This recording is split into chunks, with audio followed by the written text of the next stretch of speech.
eran los martes antes de iniciar con las exposiciones.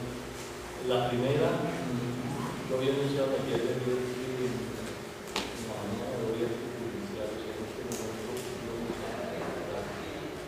dos libros de esos profesores Cruz y Marchena. Pensamos que es mucho más conveniente hacerlo al final del ciclo de la mañana, a no ser que los autores quisieran hacerlo ahora. Bueno, si no lo podemos hacer, pues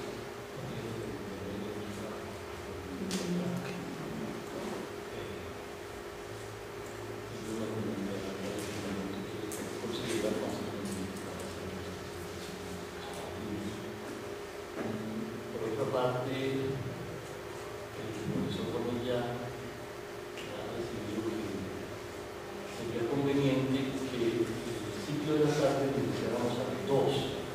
Para esa brecha es un poco larga, en la universidad pues no tienen los atractivos que puede tener el centro, las ustedes, a las librerías, otro país. Y entonces, como son tres escritores, que en la tarde salgamos no tenemos el sitio, no dan el tipo y los desplazamientos de todos. Creo que es una situación estable ya de realizar todo en la tarde.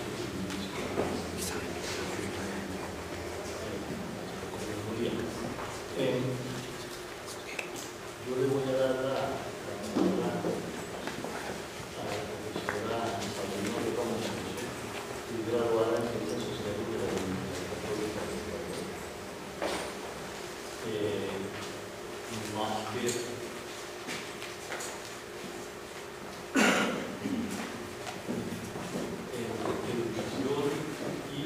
y doctor en Historia de América de la Universidad Años Mayor de España.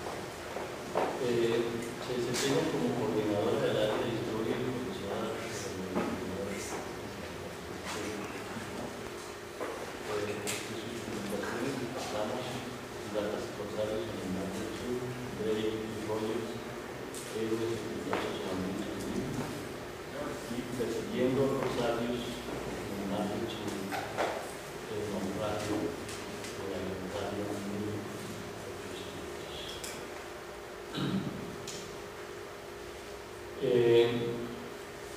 La conferencia de la profesora Moscoso se titula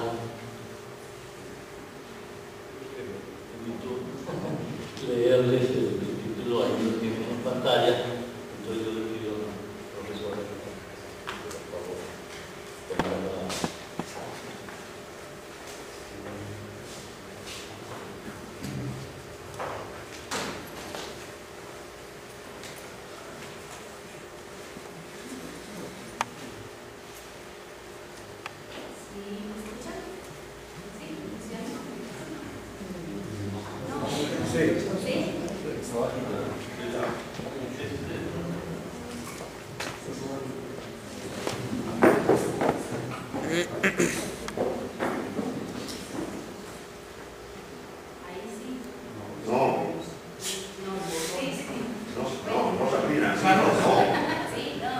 estás condenada a ser mi compañía. Ya. Bueno, ahí sí. Ahora sí me escuchan todos. Bueno, buenos días, gracias por venir. Quiero empezar agradeciendo a mi querido maestro, profesor, amigo Heraclio Bonilla por haberme invitado a participar en este congreso. Quiero aprovechar, supongo que aquí debe haber algún alumno de Heraclio Bonilla, para decirles, persistan, sobrevivan, vale la pena porque todo lo que él enseña luego sirve, en realidad sirve mucho y lo puedo decir por experiencia propia, así que aguanten. También quiero aprovechar esta oportunidad porque hay dos personas que han sido muy importantes en mi carrera y quiero agradecerles públicamente, Juan Marchena y Manuel Chus, con quienes comparto el día de hoy este encuentro. Bueno, el día de ayer, los expositores del día de ayer ya nos presentaron la problemática, el tema de lo que Cádiz y esta Constitución significó en el contexto español y en el contexto iberoamericano. El día de hoy yo vengo con una propuesta o un trabajo sobre Guayaquil. ¿Qué fue lo que pasó en Guayaquil? Sin embargo, antes de llegar o en vez de enfocarme concretamente en la Constitución, pienso que hay que entender los fenómenos en la larga duración, un poco desde una mirada un poco más amplia para entender realmente cómo puede calar o no, impactar o no un fenómeno como esta Constitución de 1812. Entonces, por eso yo me voy a ir un poquito atrás, hacia el siglo XVIII, para presentar algunos antecedentes para entender el derrotero, el camino que siguió Guayaquil en las primeras 2 décadas hacia su independencia, ¿sí? Con motivo de la celebración del bicentenario de las independencias latinoamericanas y concretamente dentro del marco de este encuentro sobre la Constitución de Cádiz y su eco, este trabajo propone analizar el caso de Guayaquil y sus avatares para alcanzar su independencia. Efectivamente, el convulsionado destino político de Guayaquil y su transitar hacia la independencia dependieron de la interacción entre la guerra y la diplomacia, como en otros lugares y ámbitos americanos. Pero más allá del campo bélico, de donde se han tomado las fechas para las conmemoraciones cívicas de la gesta libertaria, en el caso de la independencia de Guayaquil convergieron otros factores, fenómenos externos y otros fenómenos internos y externos a Guayaquil, como la invasión napoleónica, las consecuentes juntas, la flamante Constitución de 1812 con sus nuevas promesas para las colonias americanas, el retorno de Fernando VII en 1814, convergieron con los fenómenos propios del puerto de Guayaquil, como los intereses de los sectores político-comerciales de la ciudad y puerto de Guayaquil y la propia dinámica del puerto de Guayaquil. Entonces, ahora vamos a ver un poco qué fue lo que pasó con esta república o republiqueta, como le llamó Bolívar, de Guayaquil.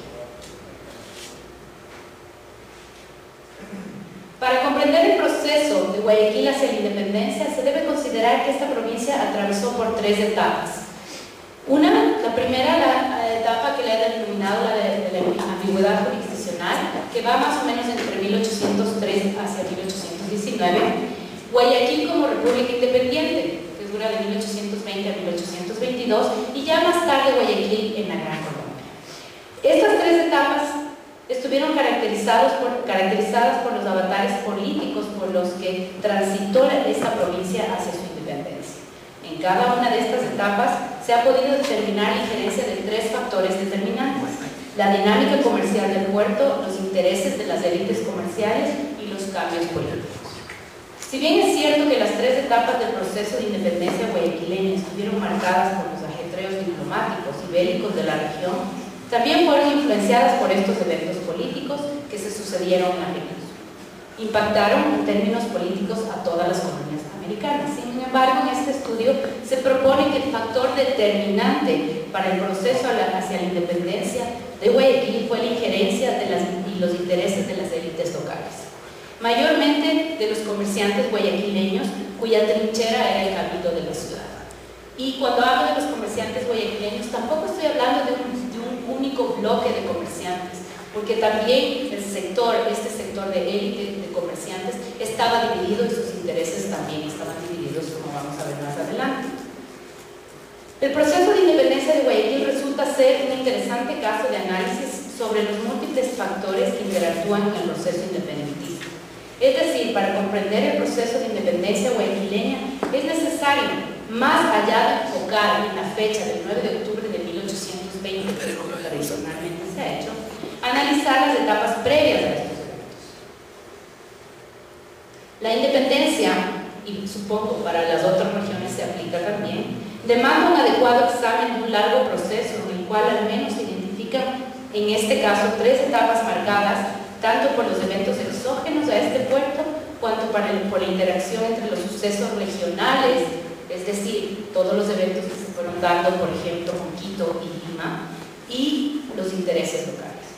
Las fuentes históricas que se han utilizado o que se están utilizando para este estudio han sido publicaciones periódicas como la Gaceta de Colombia, el Patriota de Guayaquil, el Republicano del Sur, y además se ha utilizado un panfleto que fue publicado en 1821 por un guayaquileño, José María Rojas, denominado El Amigo del País. También se han encontrado documentos en el Archivo Histórico del Guayas, en el Archivo Nacional y en el Archivo de Indias.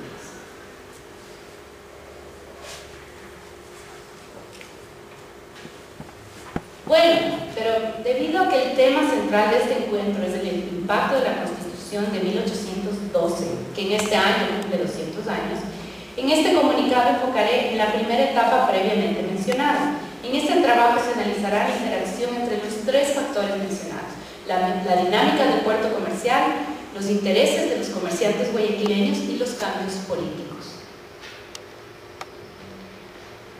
Sin ánimo de aburrirles, voy a hacer algunos antecedentes. Soy colonialista, entonces tengo que ir de vuelta al siglo XVIII. Como pueden leer ustedes en esta decisión real, en el año de 1774, este tipo de decisiones forman parte de una serie de medidas que buscaron recuperar el control de las colonias americanas. Este conjunto de medidas fueron conocidas como las reformas borbónicas.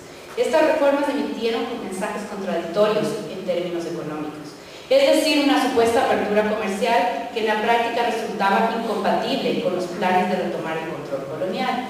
Por supuesto, como en otros ámbitos, los sueños borbónicos de recuperar el control económico chocaban con los intereses de las élites americanas. En esta ocasión, con los intereses de los consulados de los comerciantes de México y Perú, quienes con sus tradicionales prácticas monopolísticas buscaban todavía mantener sus rancias prebendas y privilegios, una postura que contradecía a la corriente modernizadora de una economía de libre mercado, entre comillas, y más aún a la utopía borbónica de reforzar el obsoleto mercantilismo proteccionista, que promulgaba a los cuatro vientos la discordancia de un comercio libre pero protegido. Ahí tienen un grabado de Guayaquil en la época, para que no se duerman mientras les leo esta parte. El comercio marítimo del Pacífico hacia finales de la época colonial registró una pujante apertura comercial a nivel internacional e interregional, que demandó una reconfiguración del poder comercial. Por ejemplo, se evidenció mayor participación de los gremios de comerciantes de los puertos secundarios, que competían con los tradicionales consulados de México y Lima. Es decir, la creación y protagonismo de compañías privadas de comerciantes y un mayor dinamismo en los puertos que hasta entonces habían sido opacados por los puertos oficiales. Pero también las reformas administrativas impactaron el comercio marítimo. Por ejemplo, la creación de los virreinatos de Nueva Granada y de Río de la Plata implicó un golpe certero a los monopolios del consulado de Lima, ya que tanto La Plata cuanto los otros productos desde entonces tuvieron otros puertos de salida y entrada. La pérdida de protagonismo del Callao implicó una participación más visible y dinámica de otros puertos y de sus gremios de comerciantes, como Guayaquil, Tumbes, Arequipa, Moquegua, Arica, Valparaíso y Concepción. Puertos que se habían venido sacudiendo del monopolio limeño para generar sus propios circuitos de comercio para sus metales y demás productos. A todos los factores antes mencionados se sumó al final del siglo XVIII la guerra entre Inglaterra y España. En este contexto, el rey Carlos IV se vio forzado a abrir sus puertos americanos al llamado, otra vez entre comillas, comercio neutral. Tras un brevísimo intervalo de paz entre 1802 y 1804, un nuevo y último enfrentamiento entre las dos potencias tuvo como escenario la batalla de Trafalgar en 1805, con consecuencias devastadoras para las fuerzas navales españolas. El golpe final fue en 1808, con la invasión napoleónica a España. Todas estas situaciones de política internacional marcaron al final de la presencia comercial española en América. Por eso me estoy yendo tan atrás con esta información. En tanto, su antiguo rival Inglaterra se beneficiaba del acceso a estos nuevos puertos americanos o puertos que iban creciendo dentro de la dinámica marítima. Los conflictos político-militares que hasta entonces habían parecido tan lejanos se iban aproximando. El comercio internacional, fundamentalmente con España, se había restringido al máximo. La invasión napoleónica también le estaba pasando factura a las colonias del Mar del Sur. Es así como en la primera década del siglo XIX a la política de libre comercio se le sumó la tensión internacional. La invasión napoleónica, el nuevo rumbo político marcado por los cambios introducidos por la flamante Constitución, conocida como la PEPA, fueron factores determinantes para que los puertos buscaran medios para mantener y desarrollar un comercio más dinámico, inclusive con los nuevos puertos, como los puertos estadounidenses. El puerto de Guayaquil aparentemente había sido beneficiado con las nuevas medidas borbónicas, ya que la historia registra un boom en la exportación del cacao. Los datos sobre la cosecha anual del cacao entre 1779 y 1788 registran 56.000 cargas. Esta cifra se triplicó entre los años 1809 y 1819 a 150.000 cargas. Este incremento, claro está que este incremento puede responder más que a un incremento verdadero en la producción, a una visibilización del contrabando que se venía dando ya desde el puerto de Guayaquil. Bueno, desde su fundación en 1535, Guayaquil había formado parte de la Real Audiencia de Quito. Esta audiencia estuvo bajo la jurisdicción del Virreinato del Perú. En el año de 1717 se dio el primer intento de cambio jurisdiccional, al integrar la provincia de Guayaquil al naciente Virreinato de Nueva Granada. El 18 de febrero de 1720 se restableció la Real Audiencia de Quito y sus provincias al Virreinato de Perú. El 20 de agosto de 1739 reapareció el Virreinato de Santa Fe y la Real Audiencia de Quito y sus provincias quedaron bajo su jurisdicción. Desde entonces, los guayaquileños tenían sentimientos cruzados. La postura del sector comerciante, que debido a sus tradicionales vínculos con el Consulado del Comercio de Lima, prefería la región de Guayaquil al Virreinato del Perú. Sin embargo, esta postura era contraria a los partidarios de la autonomía, mayormente agricultores independientes que deseaban liberarse de la influencia peruana y establecer exportación directa con otros puertos del norte, es decir, Centroamérica y México. A pesar de estas posturas divergentes, ningún sector deseaba la total anexión a Nueva Granada, ya que este virreinato había demostrado tener poco interés por esta ciudad portuaria y por el Pacífico en general.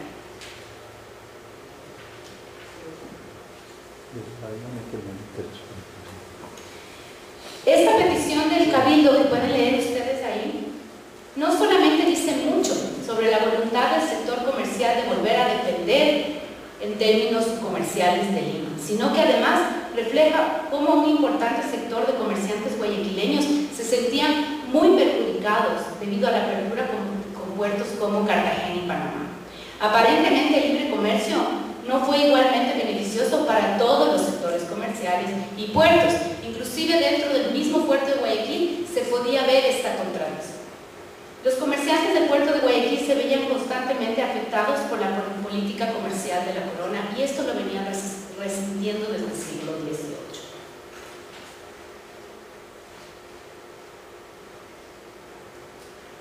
A principios del siglo XIX, las insistentes peticiones del Cabildo guayaquileño fueron finalmente escuchadas por las autoridades, ya que concretamente el 7 de julio de 1803 el virrey del Perú, Fernando de Abascal, respondiendo al Cabildo, agregó la provincia de Guayaquil al Virreinato del Perú. Esta orden de anexión se ejecutó el 13 de agosto de 1803. Según algunos historiadores, ojo con esto, según algunos historiadores, solamente se buscaba la protección militar del Virreinato del Perú, pero no una anexión completa. Se ha dicho que esta petición fue mal interpretada. Sin embargo, los documentos que he podido encontrar demuestran que la principal causa para tal petición fue la intención de proteger el comercio guayaquileño y sus vínculos con el comercio peruano.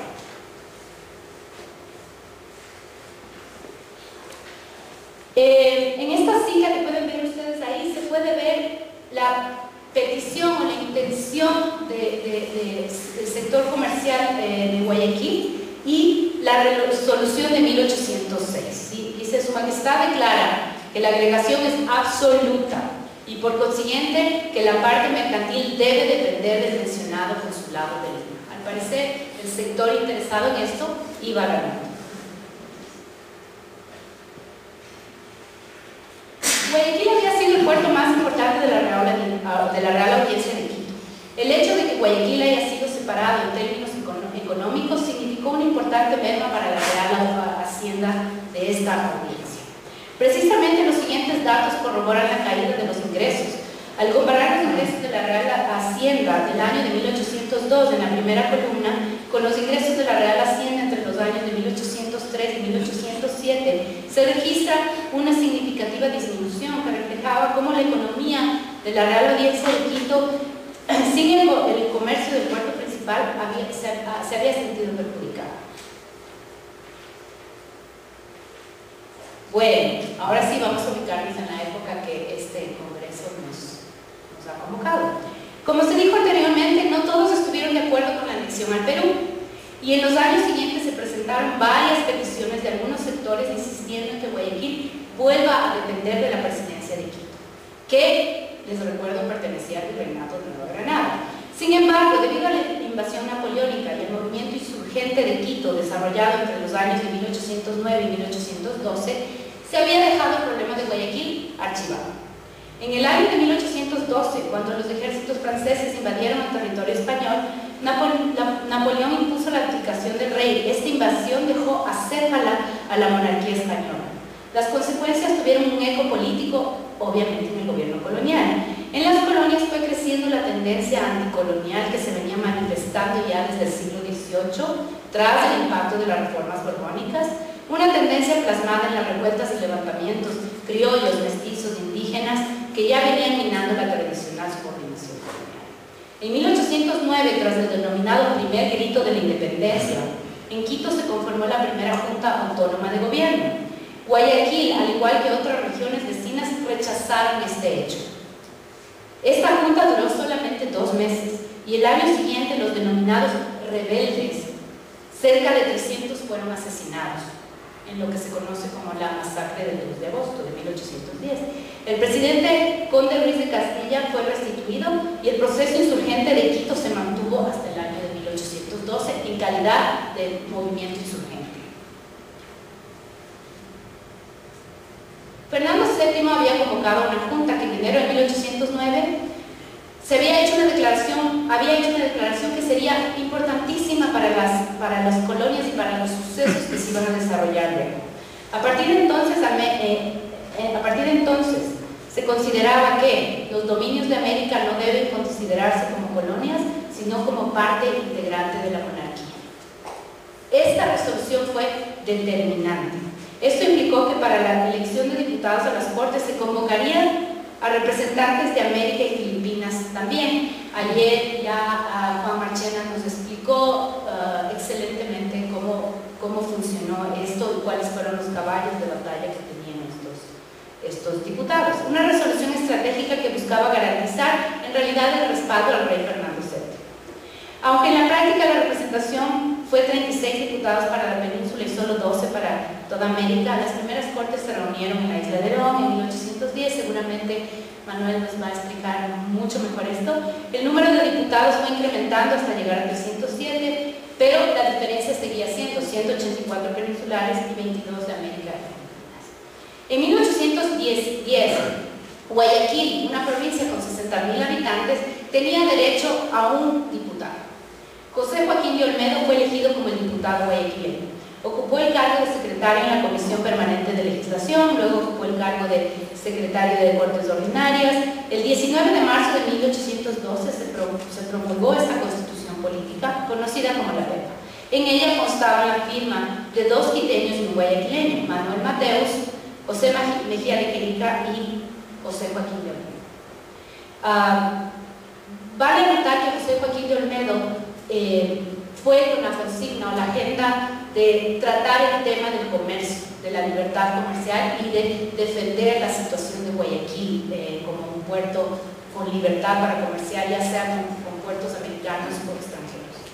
El movimiento que se había iniciado el 10 de agosto de 1809 mantuvo a Quito en calidad de pueblo insurgente y bajo la mirada atenta y desconfiada del poder realista. El 15 de febrero de 1812, cuando ejercía como presidente encargado el obispo de Quito, José Cuero Caicedo, y es bien interesante, ayer salió una pregunta sobre el rol de la Iglesia Católica en esta época. Bueno, nosotros tuvimos a un obispo como presidente encargado de la segunda junta. Y como vicepresidente a Juan Pío Montúfar Márquez de Cerro Alegre, se firmó en el Palacio de Gobierno la primera Constitución quiteña, que en su segundo artículo expresaba: el Estado de Quito es y será independiente de otro Estado de gobierno en cuanto a su administración y economía. El artículo segundo expresaba: la forma de gobierno del Estado de Quito será siempre popular y representativa. En el artículo quinto registraba que se reconoce y reconocerá por su monarca al señor don Felipe VII, siempre que libre de la dominación francesa y seguro de cualquier influjo de amistad o parentesco con el tirano de la Europa, pueda reinar sin perjuicio de la Constitución. Mediante esta Constitución se buscaba confirmar la soberanía de Quito y sus 8 provincias, representadas en esta primera Asamblea Constituyente. De esta manera se confirmaba una curiosa forma de gobierno popular y representativa, propia de la época. Esta Constitución estructuraba un Estado democrático, entre comillas otra vez, basado en la división de poderes. Finalmente registraba un reconocimiento sui generis al sistema monárquico español y de las leyes españolas vigentes. Algunas contradicciones en esta Constitución. La Constitución quiteña del 15 de febrero de 1812, y esto ahora voy a citar a los historiadores ecuatorianos, ya, muy felices y muy orgullosos, dicen que es la tercera Constitución que hay, siendo la primera, obviamente, la Constitución de Estados Unidos, la segunda, la Constitución francesa, y para los ecuatorianos esta es la tercera Constitución. A principios de 1813, el virrey de Perú envió desde Callao una expedición militar comandada por Toribio Montes, que desembarcó en Guayaquil, donde engrosó sus fuerzas con más de 1000 hombres y marcharon hacia Quito para someter a los insurgentes. Es así como Guayaquil se involucró para contener y castigar voy a citar, la intolerable audacia de los disidentes quiteños. Y finalmente, en el pueblo de Mocha, el accionar del gobernador Cucalón de Guayaquil al arrestar los posibles insurgentes del puerto, para así evitar que se unieran al movimiento insurgente quiteño, y al prestar su apoyo para la coordinación de la contrarrevolución, ofreciendo tropas para someter a los quiteños, fueron las acciones determinantes para prevenir cualquier intento revolucionario en Guayaquil por esos años.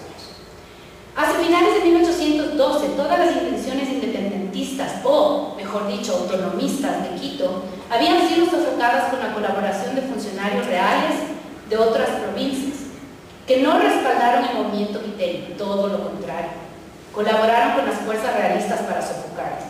Tal vez esta participación encierra las tradicionales disputas y rivalidades que caracterizaron al poder local colonial, compuesto por funcionarios que temían perder sus cargos y privilegios y preferían defender el status quo. Mientras tanto, el Cabildo de Guayaquil había retomado sus gestiones para mejorar su situación jurisdiccional y defender su libertad económica. En las Cortes, Olmedo había denunciado los abusos y restricciones del Consulado de Lima sobre el comercio guayaquileño, que obligaba a los comerciantes a recurrir constantemente al contrabando. Ayer, gracias al profesor Marchena, pude revisar los diarios de las sesiones y encontrar precisamente cómo desde muy temprano, cada vez que los diputados americanos querían tratar el tema del comercio, de la libertad de comercio, del comercio, decían no, dejemos ese tema, es un tema delicado, es un tema mejor no lo tratemos. Bueno, según algunos autores como Jaime Rodríguez, la invasión francesa y el colapso de la monarquía, la instalación de la Junta de Regencia y el desarrollo de las Cortes, la promulgación de la Constitución en 1812, su abrogación en 1814, su restitución en 1820, desencadenaron una serie de acontecimientos que fueron decisivos para el trastocamiento de la Hispanoamérica colonial y por ende para el desencadenamiento de los procesos independentistas. Estos eventos externos sin duda fueron determinantes para el desarrollo de las independencias.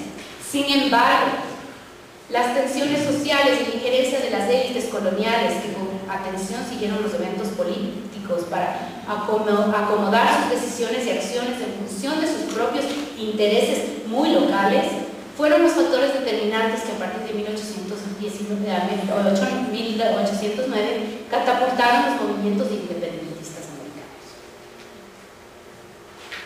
Tras el retorno de Fernando VII y la restitución del gobierno absolutista, Guayaquil, al igual que otras regiones, se sentía afectada por las medidas económicas y políticas negligentes o simplemente por la falta de respuesta a sus peticiones. En estos lugares se estaba generando un hervidero de descontento, deseos autonomistas, ambiciones políticas y derechos que los criollos habían probado brevemente con las ofertas plasmadas en la Constitución de 1812. Se difundieron ideas que promovían: la patria ya no podía ser solo de los españoles, se busca crear una nación criolla. El cabildo se había convertido en el espacio de acción de los criollos, hacendados y comerciantes. Entre ellos ya estaba de vuelta José Joaquín de Olmedo, que había retornado para echar un poco más de leña a ese fuego que ya estaba encendido.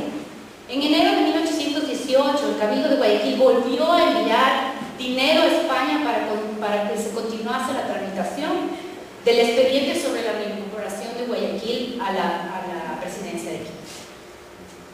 Muy tarde. Muy tarde para rectificaciones. Tras tantas insistencias, petición, confusión jurisdiccional, finalmente el 26 de junio de 1819 se expidió en Madrid la Real Orden que disponía: he venido en declarar que estando ya restablecido el virreinato de Santa Fe y en ejercicio de sus funciones de presidente y audiencia de Quito, a esta toca atender en todas las causas así civil y criminales del gobierno de Guayaquil, como en los asuntos de mi real hacienda, permaneciendo el mismo gobierno sujeto en lo militar a ese virreinato. Os prevengo, dispongáis inmediatamente la reposición de la ciudad de Guayaquil y su provincia al ser y estado que se hallaba antes, en los asuntos de justicia civiles o criminales, y real hacienda de dicha ciudad de Guayaquil y su provincia, que corresponde privativamente a la audiencia de Quito, por ser de su distrito.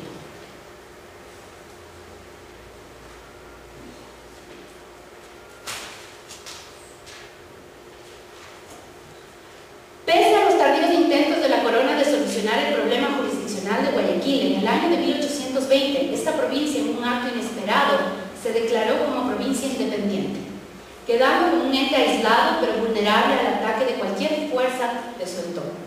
Las palabras del capitán Cordero, 2 días antes de la proclama de independencia, reflejan lo decididos que se encontraban sus dirigentes para alcanzar su independencia y, por supuesto, que estaban muy conscientes del rol clave que jugaría la señora del Pacífico en el proceso independentista de la región. Cito: yo opino, señores, que de la prematura transformación política de esta importante provincia depende el buen éxito de ambos generales, Bolívar y San Martín. Estamos en medio de 2 grandes atletas. El del sur sabrá que en caso de algún revés vendrá un pueblo amigo, contando con un puerto a sotavento que podemos convertir en un Gibraltar.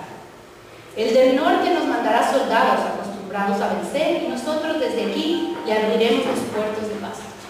Cielos.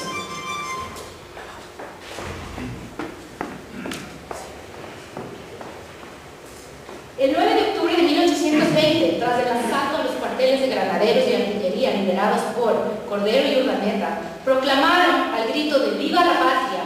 La independencia de Guayaquil. Los líderes de este movimiento organizaron una junta gubernativa que convocó a un colegio electoral. José Joaquín de Olmedo fue designado el jefe político de esta nueva provincia independiente. Como pueden ver ustedes ahí en el acta de independencia de Guayaquil, constan los nombres de quienes lideraron este movimiento independentista. Todos ellos miembros de las élites, comerciantes, cacaoteros, que habían venido manejando o direccionando el Cabildo Guayaquil. Entre los años de 1820 y 1822, Guayaquil se mantuvo como estado independiente, dirigido por una junta de gobierno designada por este colegio electoral. Esta junta gobernó la provincia desde el 8 de noviembre de 1820 hasta el 13 de julio de 1822. Y como pueden ver ustedes en la cita que está puesta ahí del colegio, de una resolución de la Junta del Colegio Electoral, dice: el comercio será libre por mar y tierra con todos los pueblos que no se opongan a la forma libre de nuestro gobierno. Este es un lindísimo grabado que encontré en un documento del Archivo Histórico de Guayas sobre el puerto de Guayaquil en el siglo XIX. Los intereses de las élites locales y la dinámica comercial del puerto seguían siendo los factores predominantes que inclinarían la balanza a favor de las decisiones políticas, aún cargadas de los rancios sentimientos así registrados en la edición del Patriota de Guayaquil del 20 de mayo de 1821. Abro cita. Si 3 siglos de ignorancia, monopolio, trabas y prohibiciones no hubieran atado nuestras manos, nuestra opulencia habría llegado al más alto grado y esta provincia, la Señora del Pacífico, no tendría un palmo de tierra sin un habitante, ni un vecino sin fincas y caudales. Otra vez la suerte de Guayaquil estaba en manos de la bobería de las élites locales, que pensaban que podían evitar el arrollador movimiento independentista que presionaba desde el norte y desde el sur. Y en el Cabildo de Guayaquil ingenuamente discutían la posibilidad de mantenerse como república independiente y buscar más bien una especie de alianza comercial estratégica con su vecino del sur. Pese a las contradicciones de los intereses políticos y comerciales guayaquileños y a pesar de las diligencias de San Martín para incorporar esta provincia al sur, todo el proceso quedó truncado por la abrupta intervención de Bolívar, que sitió por medio de un golpe de mano a Guayaquil entre junio y julio de 1822. Bolívar forzó al colegio electoral a pronunciarse a favor de la unión con la Gran Colombia. Al parecer, esta unión no fue muy popular entre los guayaquileños, fundamentalmente entre aquellos sectores comerciales que desde el siglo pasado buscaban la unión con Perú, ni tampoco entre aquellos quienes preferían mantenerse fuera de la injerencia colonial. La ciudad de Guayaquil durante las primeras décadas del siglo XIX, al igual que otras regiones coloniales, se vio arrastrada por los eventos que, aunque se desarrollaron en la península, tuvieron un serio impacto en las colonias americanas. La invasión napoleónica y sobre todo la urgencia de enviar representantes a las Cortes para la Junta Central destapó la caja de Pandora, que encerraba los peores males de las disputas por el poder colonial, que se venían visibilizando desde las reformas del siglo anterior. Guayaquil tampoco pudo escapar de la ola de boberías reflejadas en las disputas de unas élites que no estuvieron preparadas para asumir su autogobierno. Una vez que el deseado volvió al poder e intentó anular todos los avances que la PEPA había otorgado a las regiones coloniales, la respuesta de Guayaquil a este evento concreto y a varias décadas de negligencia y abandono fue declararse independiente en 1820. Una independencia como otras de la región que, a pesar de haber registrado la participación de sectores populares, su motor ejecutor fue sobre todo la defensa de los negocios de cada segmento. Guayaquil, la Señora del Pacífico, fue el puerto más importante de la Real Audiencia de Quito, el segundo en importancia del Virreinato del Perú. Hoy sigue siendo el puerto principal del Ecuador. Sin embargo, como en el pasado, sigue dependiendo de los avatares de la política económica internacional. Su estabilidad económica depende de los tratados de comercio internacional, como cualquier otro puerto marítimo. Su desarrollo mercantil depende tanto de la agencia de los comerciantes cuanto de la dinámica del mercado internacional y, por supuesto, de la política estatal. Si bien en las primeras 2 décadas del siglo XIX, Guayaquil fue víctima de los vaivenes de la política internacional, como la agenda de Joaquín de Olmedo lo probó en las Cortes, donde apelaba por la libertad y la apertura comercial, logros que quedarían plasmados, o mejor dicho, no plasmados, ni discutidos en esa Constitución, que se presentaba como la nueva promesa de la autonomía política y económica. Sin embargo, aún en el presente, Guayaquil no escapa de los intereses y las boberías que en muchas formas siguen siendo las mismas que en el siglo XIX. Y con esto termino. Las disputas y boberías registradas ya desde las primeras décadas del siglo XIX siguen siendo el pan de cada día.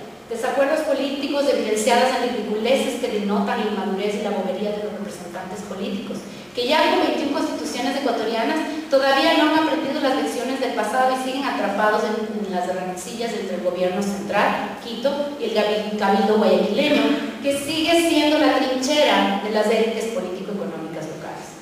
Situación que ha sido evidenciada en torno a la más ridícula bobada, la pugna por la colocación de un monumento en conmemoración del expresidente León Febres Cordero.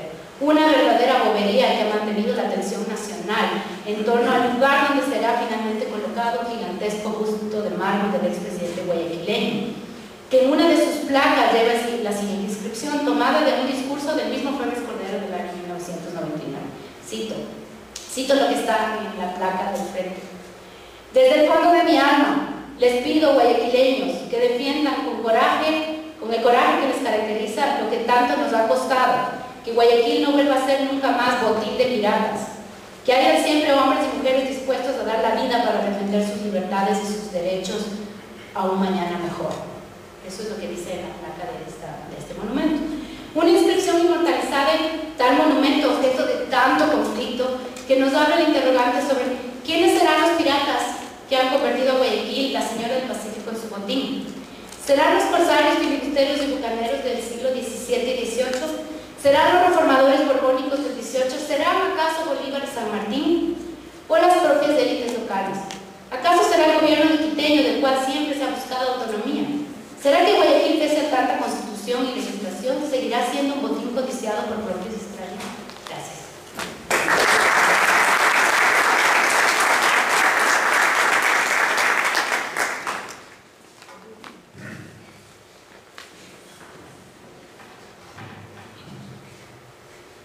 Entonces vamos a proceder a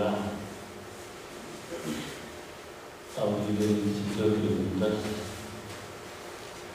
sobre la intervención de la profesora Moscoso.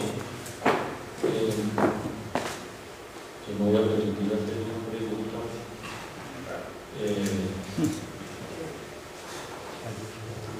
Si usted me permite. Sí.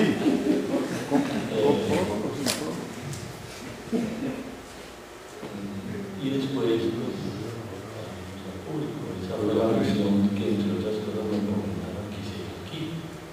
No estoy tomando atribuciones que no me han concedido.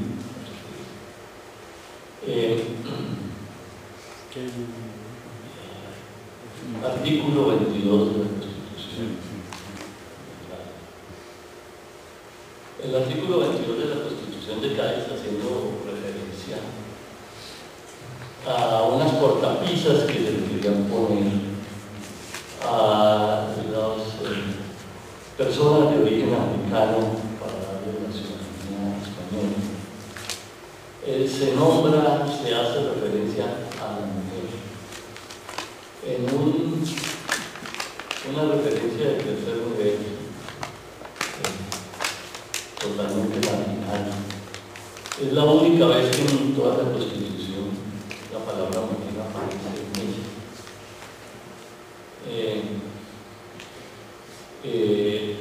Tenemos que se habla de la Constitución liberal, pero el tratamiento que se le da a la mujer, pues, la verdad que sí es, digamos,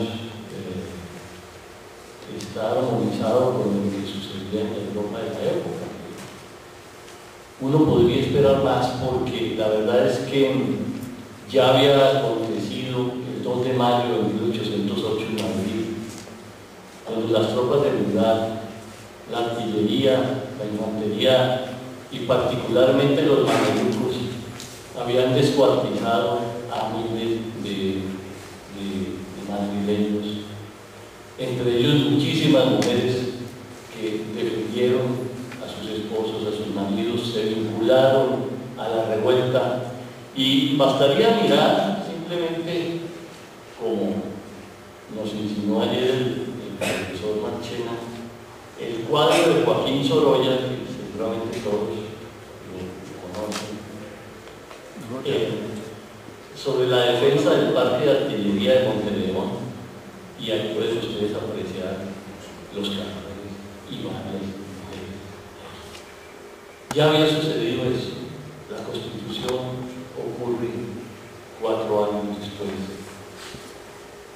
y vemos que la mujer todavía no ha sido reconocido su papel y se le da un papel secundario. La pregunta mía sencillamente es ¿cuál es su opinión usted sobre el tema de la mujer en la Constitución y en muchos sentidos?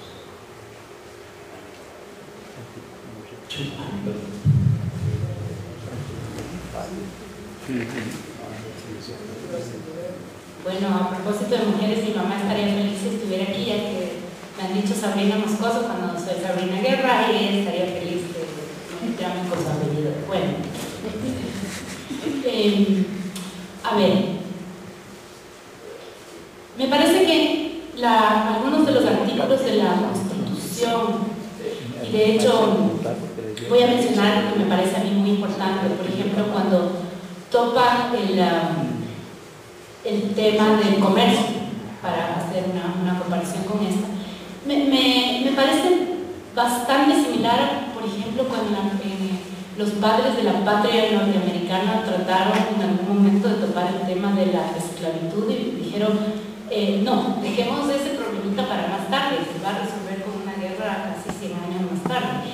Me parece que los diputados que se presentaron a estas reuniones llevaban varias agendas distintas y es bastante interesante cómo se topan algunos temas que no se habían tratado de ninguna manera, ni siquiera en la corriente de la ilustración se habían tratado.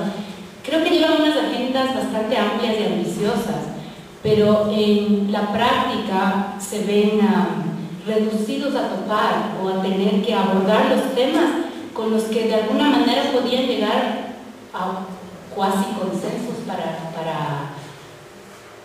para finalmente emitir una constitución. Entonces me parece bastante interesante porque dentro de eso, por ejemplo, se toca el tema así, brevemente, la idea de las mujeres, o otro tema que es bastante interesante y tardío y anacrónico, por lo menos para el caso de Quito, la amnistía, ¿ya?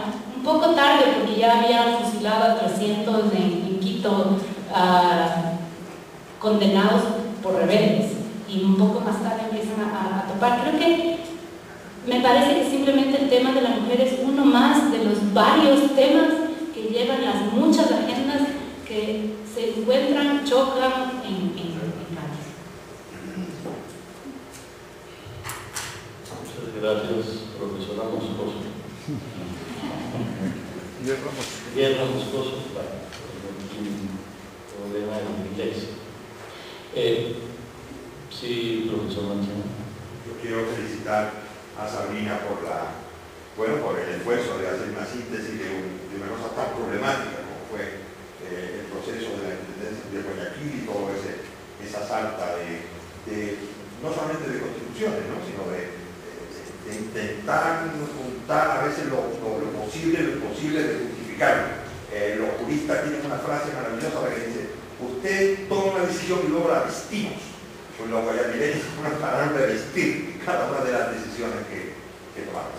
Pero sí te quería hacer una pregunta para que nos hagas un comentario, yo creo que es sumamente interesante. Yo creo que de lo de ayer y de lo de hoy, una de las conclusiones que se sacan es que efectivamente la historiografía latinoamericana no ha mirado o no se ha interesado por sus diputados, sus representantes a Cádiz, en la medida de que como Cádiz no funcionó, pues entonces ¿qué hacemos nosotros preocupándonos por eso cuando tenemos la inmensa cantidad de héroes para estudiarlos y para colocarlos en el bronce? Pero en el caso de Guayaquil es sumamente interesante y en el caso de Colombia también. Por ejemplo, creo que muy pocos colombianos saben que en Cádiz tuvo fue diputado, un presidente de Colombia, como es Caicedo. Caicedo es presidente de Colombia. Sin embargo, si leen ustedes cualquier biografía sobre Caicedo, lo último que aparece es que fue diputado de la Corte y que tuvo una representación interesante. Y el otro es Olmedo. De Olmedo, ¿qué vamos a decir? Yo que les cuento a ustedes que la única ocasión en toda América Latina, para que vean la singularidad de Guayaquil a la que Sabrina hace referencia, el único lugar de América donde a don Simón Bolívar lo han mapeado en un sitio que ha sido del aeropuerto. Como no nació Guayaquil, ¿qué hacían los guayaquileños poniéndole el nombre de Bolívar en el aeropuerto? Y cambiándoselo por Olmedo. Olmedo es un personaje sumamente interesante, pero en la historiografía, en el imaginario guayaquileño, Olmedo, diputado de Cádiz, ¿tiene alguna importancia? Sí. ¿Qué han hecho con Olmedo? ¿Lo han borrado? Bueno, en los últimos años se ha recuperado, hay una tendencia en Ecuador de recuperar los nombres o los personajes, de brillar un poco las placas de los que hay que brillar y recuperar algunos personajes. Y uno de esos es José Joaquín Olmedo en Guayaquil. Acuérdate además, Juan, que adolecemos de un profundo regionalismo, un grosero regionalismo en Guayaquil. Y por esto mismo, por ejemplo, te voy a decir, mi crítica a la historia ecuatoriana siempre fue que ha sido serrana, quiteña. Es una historia quiteña. De Guayaquil, de la costa, se habla muy poco. Y de hecho, Por esta misma razón, el nombre de José Joaquín de Olmedo suena muy poco en la historiografía tradicional. En Guayaquil, sin embargo, en la última década se ha tratado de recuperar un poco estos personajes, de darle una historia a Guayaquil que se aleje de Quito, que se aleje de su subordinación a Quito, y entre esos objetivos se recuperó el nombre de José Joaquín de Olmedo, pero para contestarte, cero. Nula su participación en las Cortes de Cádiz. Se lo reconoce como el primer jefe político de Guayaquil, como cuando se vincula a la presidencia del país del Ecuador, sus escritos, pero no se habla nunca o casi nunca de su participación en las Cortes de Cádiz. De la misma manera que se habla un poco sobre José Mejía Lequerica, y contigo mismo estábamos ayer fascinados viendo los discursos de Lequerica en las sesiones de las Cortes.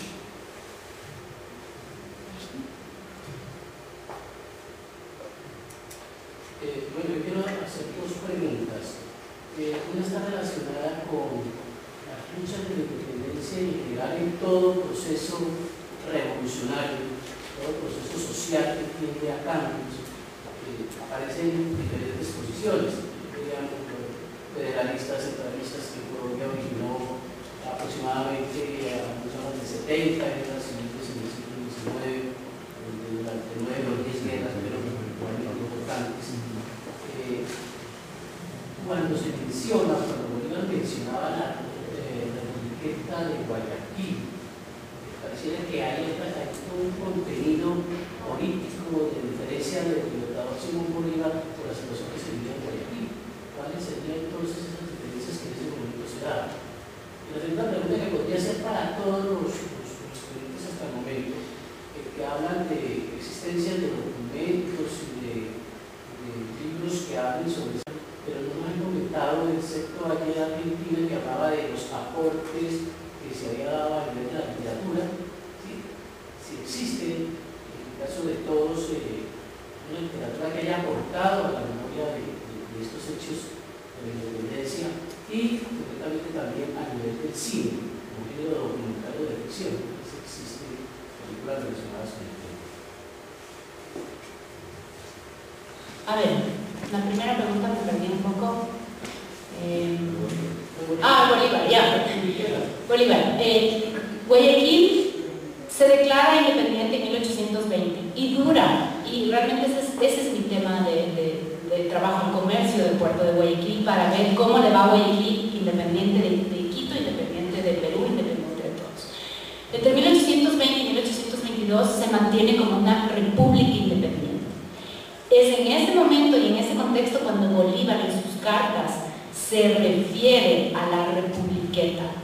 Y por respeto a la audiencia no voy a decir los otros términos que utiliza sobre los guayaquileños y sobre la gente de Guayaquil, ¿sí? Esta era la primera.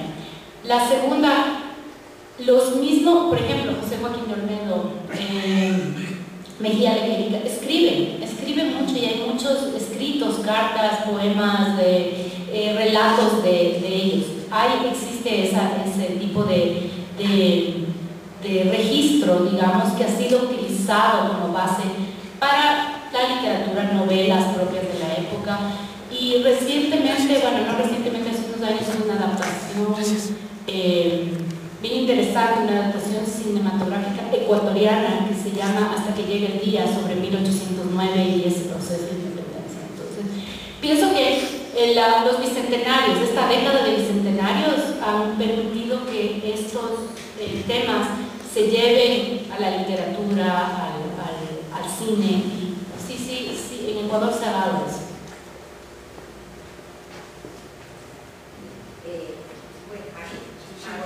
Sabrina, me resulta muy interesante el desarrollo de tu trabajo y esa interpretación, esas preguntas que se hacen al final, y particularmente me tengo en una que tiene que ver con mis propias preocupaciones, este tema de las autonomías que se crean, independencias y la percepción que tienen las élites locales de estos libertadores en torno a que capitaliza, ahí sí se capitaliza, viendo el caso de Guayaquil, las tensiones que macroeconómicas en torno al rediseño de las construcciones y las dependencias económicas, ¿no? Entonces, mi pregunta concreta tiene que ver, porque siempre hay una gran incógnita en torno a la entrevista de Guayaquil, justamente entre Bolívar y San Martín, que hay mucha conjetura en torno a eso, porque está esa documentación que quedó.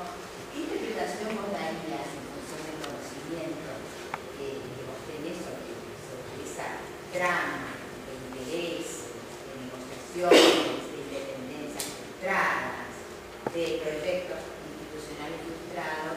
¿Qué papel entonces entre una anexión y la otra, entre la que se imaginaba Bolívar y la que también quizás se imaginaba San Martín y que terminó en definitiva todos tuvieron que salir de la misma manera? Sí, bueno, hay un monumento en Guayaquil que es muy famoso, los que conocen Guayaquil sabrán, hay una plazoleta donde hay un monumento donde Simón Bolívar y San Martín están estrechando las manos. No sé por qué en realidad no lo sé. Bueno, sí sé por qué no lo sé. Tú me preguntas cuál es mi interpretación sobre eso. Yo pienso que mientras se saludaban en Guayaquil decían o te encargas tú o me encargo yo. Porque la presión en la que había, la situación en la que San Martín había llegado hasta allá después de todos los avatares seguidos desde el sur, y Bolívar, que de alguna manera estaba más fresco y más cercano, creo que al ese encuentro, al llegar a Guayaquil y darse cuenta, y vuelvo al tema económico de Guayaquil, al darse cuenta que la republiqueta de Guayaquil lo había estado haciendo bastante bien, la economía de Guayaquil había estado bastante solvente durante 2 años, fuera de las presiones y ambiciones y demandas del entorno. Si me preguntas qué se dijeron, yo diría o tú o yo, pero alguien ya, alguien hágase cargo de esta republiqueta ya. ¿Por qué? Porque enseguida Guayaquil, Bolívar, y esto sí está en todos los documentos, Bolívar exige a Guayaquil que Guayaquil pague para la independencia, para el movimiento independentista de Perú y de Quito. Guayaquil tiene que financiar con todos los ingresos que había tenido y realmente las arcas fiscales de Guayaquil se ven bastante afectadas por esta decisión.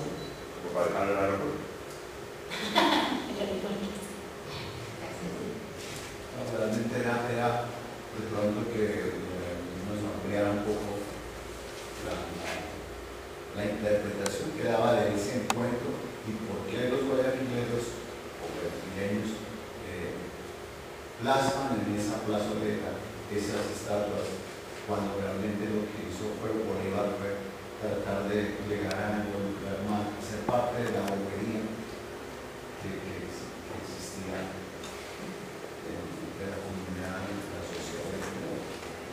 Bueno, creo que es el desconocimiento histórico, la memoria histórica que hay en quienes plasman en los espacios públicos los eventos históricos. Obviamente es relevante que en aquel puerto, en aquella pequeña ciudad bastante insignificante, se hayan reunido estos dos grandes, como decía en la cita, estos dos atletas que venían desde el norte y desde el sur. Para Guayaquil es un orgullo que haya habido este encuentro. Sin embargo, cuando miramos con una lupa, con más cuidado, qué era lo que había venido sucediendo en Guayaquil en términos políticos, económicos, en sus avatares entre separarse de Quito, tomar las decisiones. Por ejemplo, en ese momento, esta junta de gobierno tenía que decidir entre San Martín y su propuesta, que venía, a algunos les sonaba interesante porque siempre veían al sur como una mejor opción en términos comerciales, aunque un poco ignorante también esta decisión, porque en ese momento su sur, el sur que les era interesante era Lima, era el Callao, y ese sur no estaba todavía incluido en el proyecto, no estaba concretado en ese proyecto. Nueva Granada nunca fue una opción agradable para los guayaquileños, porque desde el siglo XVIII veían viendo cómo Nueva Granada veía hacia el Atlántico por Cartagena, y de hecho en los trabajos que hago yo sobre el siglo XVIII veo la molestia de los comerciantes guayaquileños de tener que mandar el situado, cuando ellos son amenazados por piratas, constantemente mandar el situado para proteger Cartagena. Entonces, esto era un largo resentimiento que cargaban los comerciantes guayaquileños frente al virreinato. La otra opción, había 4 opciones. La siguiente opción era: esperemos a ver si Quito se independiza. Si Quito lo logra, nos juntamos a Quito y hacemos un país con Quito. Y la otra era: quedémonos solos, no necesitamos de nadie más. Y las boberías estas, al no ponerse de acuerdo, hicieron que suceda lo que sucedió. Bolívar dio un ultimátum a Guayaquil. Dijo, o se juntan a este movimiento o simplemente les arrasamos también.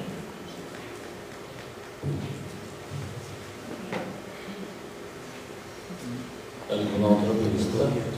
Quería preguntarle sobre el proceso de la construcción de Cúcuta. El comportamiento de la llamada Republiqueta de Guayaquil no se ve muy reflejado en nada que usted ha teorizado bien esos momentos históricos, pero parece que el comportamiento es muy claro. Bueno, en realidad, un poco mi línea de análisis es decir que las localidades acá, o las regiones, estaban muy pendientes de sus propios problemas, de definir sus propias situaciones. Y realmente la situación de Guayaquil era muy distinta a todas las situaciones del resto de la región. De hecho, cuando mencioné la Constitución de Quito, Guayaquil miraba las élites, para no generalizar, no se imaginen que toda la ciudad de Guayaquil está pendiente de estas cosas, no. Las élites miraban qué decisiones estaban tomando las élites de Quito para ver qué se puede copiar sobre eso. No hay un momento donde ellos decidan hacer ni una constitución, ni un cuerpo, simplemente ellos están como a la deriva, siguiendo la posibilidad de mantener su comercio. Y menos entonces les era relevante lo que pasaba un poco más lejos. Entonces, francamente he buscado a ver qué tipo de referentes o qué tipo de análisis hacían sobre los otros eventos, digamos, o las otras opciones que estaban tomando las regiones, pero la situación de Guayaquil, al ser un puerto y con los condicionantes que tiene, era muy distinto al resto de las regiones.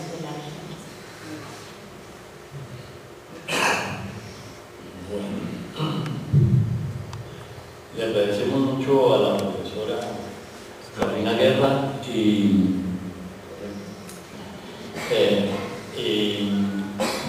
le voy a pedir a la profesora Claudia Guarisco que nos acompañe.